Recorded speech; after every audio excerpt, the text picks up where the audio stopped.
Hello and welcome back to another week on the Essex Allotment Farm. We are in week 10, which has gone super fast, but that means we've been on this site on the new farm for 10 weeks. So I'm going to take this opportunity later in the vlog to give you a look round and show you in full what we've achieved so far.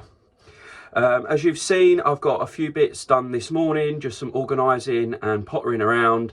I'm expecting a huge soil conditioner delivery in the next sort of 10-15 minutes. So I'm going to make myself a cup of tea because, as you can tell, the weather has certainly changed here down in Essex.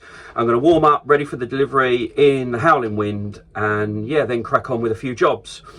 I've got loads done this week, so I'll spin you around what we've achieved, and then, like I said, we'll have a look at the farm in a bit more detail and where we've come from week 1 to week 10.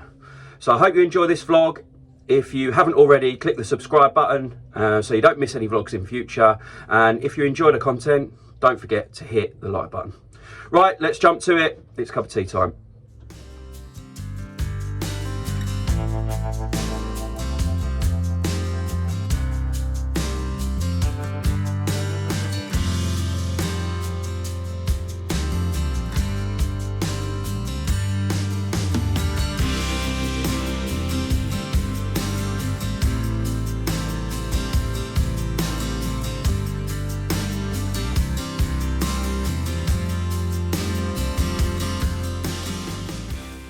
So here we are, deliveries here. I've got 2 full pallets, 100 bags of soil conditioner, and on my sort of roughly 10 metre square beds, I'm going to put 2 on each.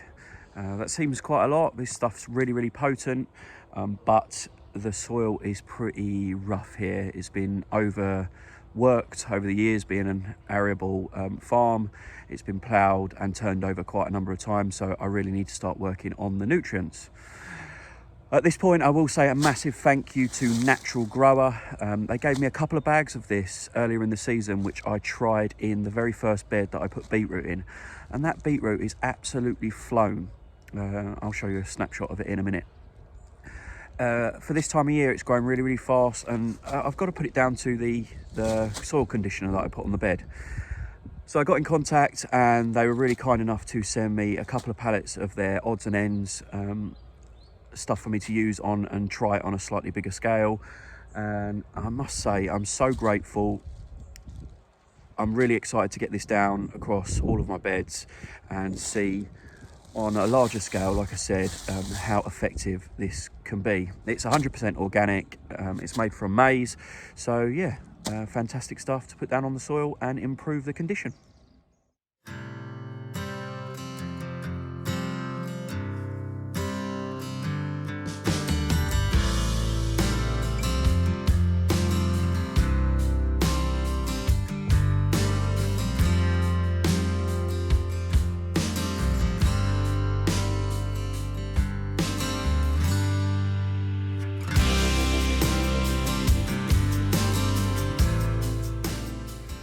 Okay, so while the ladies have been cracking on with a bit of planting, I've put 2 bags of the soil improver from Natural Grower on every one of the beds.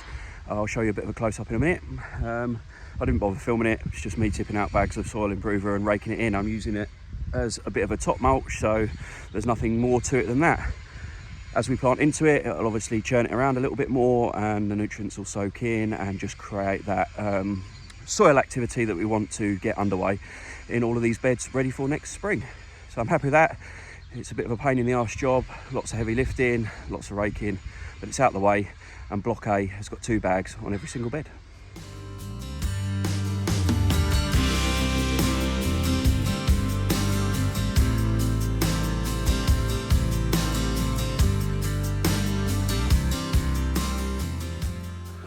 I have got 3 volunteers on the farm this morning. So after we've had a bit of a natter and a cup of tea, I am going to set them the challenge, with my help of course, to plant out this year's onion sets. Now, overwintering onions from sets is something that's been quite successful for me, but it has got its critics out there.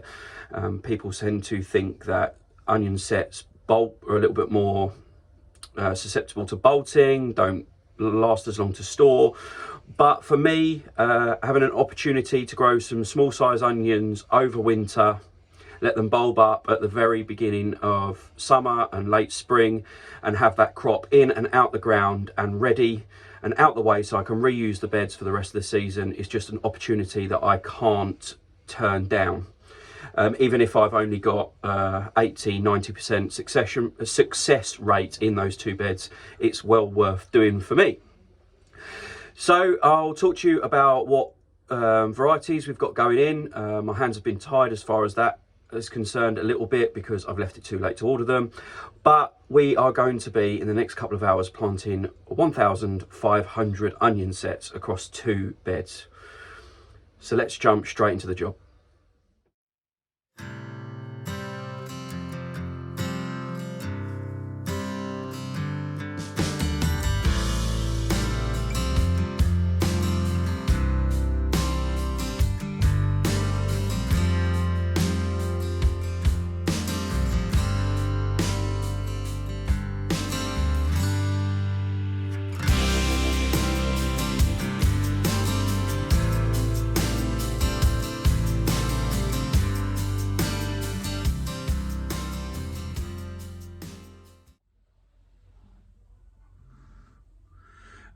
So that is the onions all in the ground. It was pretty repetitive, pretty boring, so I didn't film too much of it.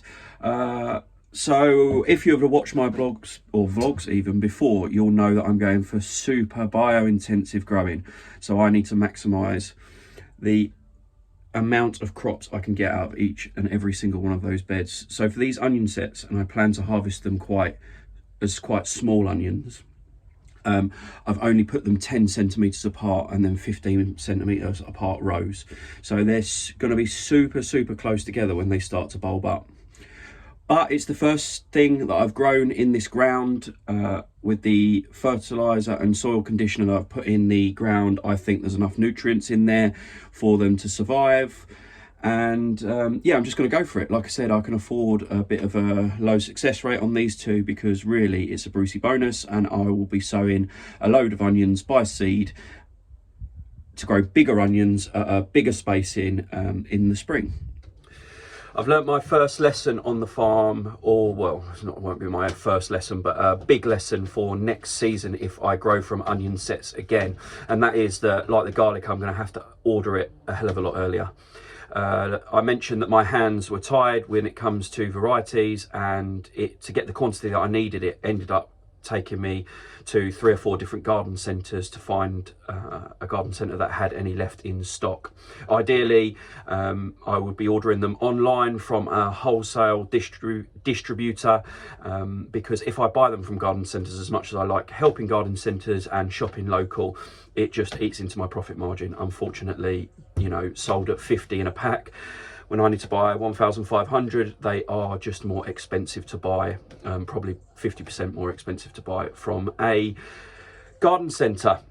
So instead of costing me maybe 20 to 30 quid to buy my 1,500 onion sets, it's cost me closer to 60.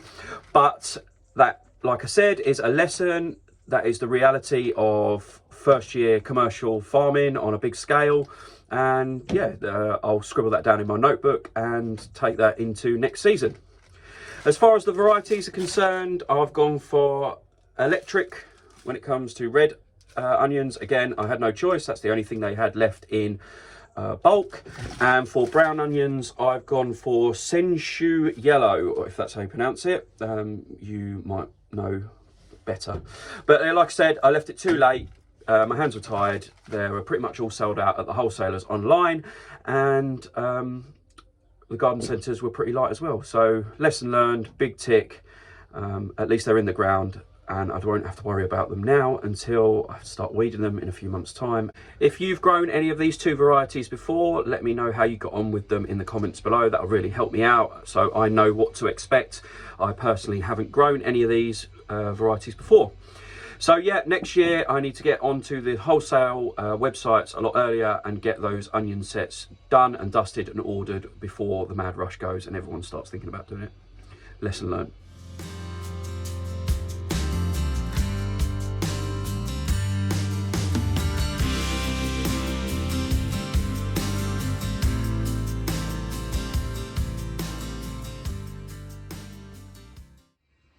I said earlier in this video that we were going to have a look at how the farm is looking in farm vlog 10 weeks on the site, so just over a couple of months.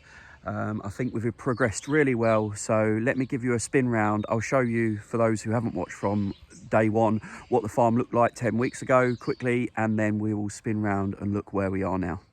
I hope you enjoy, and I'll see you in a minute.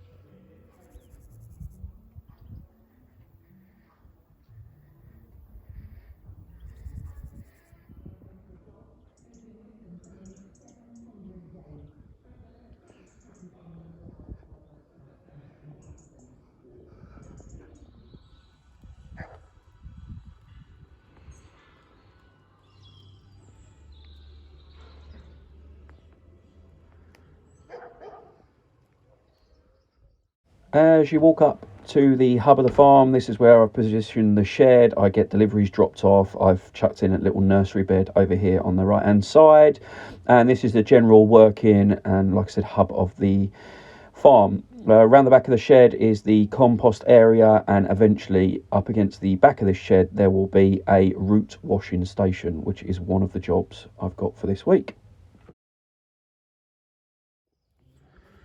Let's jump straight in and have a spin around block 8. So starting here, we've got block A1, A2, A3, A4, A5 before we get to the netting. And in A1 and 2 are the brown onion and red onion sets that we've just talked about in quite some detail. There is nothing in A3, A4 just yet, but in A4 in A5 we've got half a bed of kale. There are really small kale plants, but they're surviving, and they've only been in a few days, getting some nice new growth on it. We've got Cavalier Nero and then a KX1 variety, which is a lovely red colour. In bed A6 under the cover, we've got a full bed of red Russian kale, which is looking quite good. We've had some 40-mile-an-hour winds, so I've just got to adjust the sort of poles that are holding the netting up. You can't really see it very well. Maybe if I zoom out a little bit, you can see it a bit better. But under there are upwards of 100 plants of red Russian kale, which is great. In A7, which is this one here, again, only half the bed is planted so far. First of all, we've got a little patch of chard, followed by another little patch of chard, some excess beetroot, quite a large patch of spinach, and then some radish, multi-sown radish at the end there. And then coming down number 8, A8, I've talked about it quite a few times, but we've got a whole bed of head lettuce. In A9 at the very bottom, they're my trial carrots. They're coming up quite nicely considering the time of year. I've had good germination rate on those, so it was again better a little bit further back. You can see sort of the lines starting to appear. There's nothing in A10 here, apart from some weeds on the path, but nothing in A10. That's going to be broad beans in the next sort of week or so. And in A9, which the other end from the carrots, we've just got those experimental beetroots again, which I talked about earlier in the video. We've finally got the proper weed matting down in what I'm calling AP, which is a block A perennial, and I plan to burn some holes through this and plant the lovely strawberry runners that people sent me, and some more strawberries that I buy wholesale. So I've got a nice lovely 2 metre wide strawberry patch and 15 metre long strawberry patch grown through weed membrane, so it's really easy to maintain. I'm going to run some drip irrigation underneath it, so it's pretty much self-sufficient. Again, as you may or may not know, block B, which hasn't been fenced yet, hence it's got nothing in the ground, hence the weed pressure is a little bit higher on this because it's just not being worked at the moment, is all set out and done and dusted, ready to plant. After a bit of weeding, I've got to replace the covering that I've used temporarily to keep the weeds down with proper weed membrane like block A. But over the winter, every single bed of these, so B1 to 10, will have field beans in it as a nitrogen fixer, as a different way to improve the soil, and the perennial bed will just be covered for the winter. But yeah, I'm only sort of 1 day's hard work away from having that all fenced up and ready to plant with field beans. So I'm back in the hub just to give you one last overview. Again, the working area here, which I'm quite pleased with.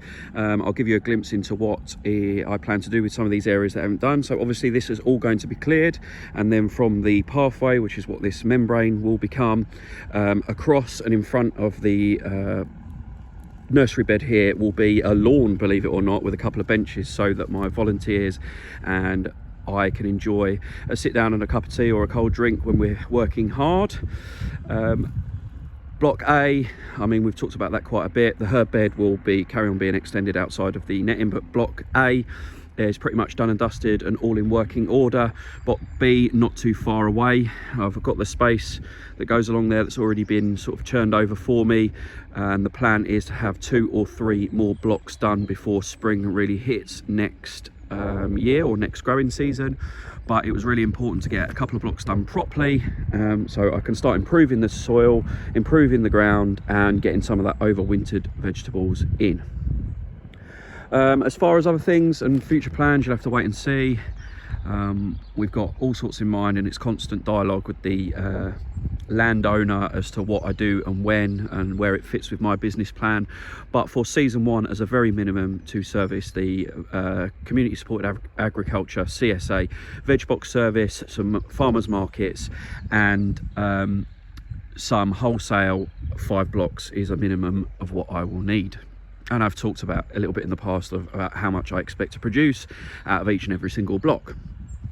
So that is an overview of the farm in week 10. That's going to be great to look back at in week 20 and week 30 and 40 and so on, to see how much I have achieved. But in 10 weeks, with some help from the volunteers, which I can't thank enough, I'm really happy with the progress.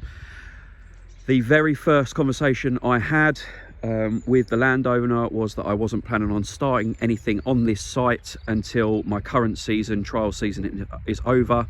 I've still got 5 weeks left. Best case scenario, I thought I might be able to start around now, so I'm way ahead of where I need to be in my business plan to have this ready for next season. Naturally, when this season's trial season's over and the veg boxes that I'm doing at the moment stop in the next sort of 5 weeks, I'll have more time on the farm, transfer over some more of the stuff and equipment that I've been using over there, and I can really get this farm productive. But for a 10-week update, like I said, I couldn't be happier. What's been cracking this week is the onion sets going on, and why I did that huge feature on them at the beginning of the video. And that is purely because that'll be the first vegetables, or it's the first vegetables that have gone in the ground, apart from the perennial herbs, I suppose, that I will be selling next season. So next season's veg production is officially underway thanks to that 1,500 onion sets, which is super exciting. Because all this other stuff is just really experimental, and for me to learn how to use the land and grow over winter so that there's activity going on. But realistically, I won't start the veg box scheme and any of the farmers markets and bits like that until well past the time that those plants that have gone in now have either had to be harvested or gone to seed. So yeah, super exciting to get the first of next season's crops in the ground. And yeah, next season's growing is underway already, which is just amazing and so exciting. I'm going to love you and leave you for this week now. If I have forgot anything that you think is really time sensitive and you think I should be doing that job, stick it in the comments below. Like I said earlier, hit the like button. It does really help me with growing my YouTube channel, and so if you did enjoy it and you did like the content, give it a thumbs up, and subscribe if you haven't already. But that's another week on the Essex Allotment Farm done. Thanks for joining me. I'm Alex, and I shall see you next week.